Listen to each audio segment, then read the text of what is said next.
Do you want it or not? Matthew 4, verse 19. And he said to them, come after me as disciples, letting me be your guide. Follow me, and I will make you fishers of men. Peter, Andrew, James, John, and the other disciples were greatly honored. They were chosen to be the 12 disciples, the men who would learn from Jesus and then carry the gospel to the world. What I find interesting is that they were all busy when Jesus called them. They had lives, families, and businesses to take care of. With no warning at all, Jesus showed up and said, follow me. The Bible says Peter and Andrew were casting their nets in the sea when Jesus called them, and they left their nets and followed him. That's in Matthew 4, verse 18 through 21. Talk about an interruption. He did not tell them they could pray about it or consider it or go home and talk to their wives and children. He merely said, follow me, and they did.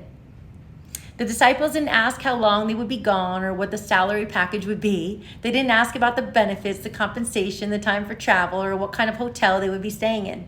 They didn't even ask him what their job description would be. They simply left everything behind and followed him. Even when I read this now, I must admit it seems a bit severe, but perhaps the greater the opportunity, the greater the sacrifice must be. I remembered a time when I was complaining about some of the things God seemed to be requiring of me because I felt others didn't have the same requirements placed on them. He simply said, Tina, you have asked me for a lot. Do you want it or not? And I asked to be able to help people all over the world. And I was learning that the privilege of doing so would frequently be inconvenient and uncomfortable. King Solomon said, if we wait for all conditions to be favorable before we sow, we will never reap.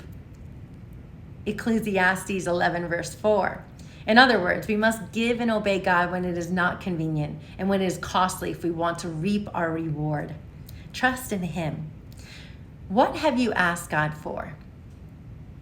Have you thought about what it might require in order for him to give it to you? No matter what God asks of you, you can trust that it is not more than you can bear, and you will reap what you sow from following Christ. Take care.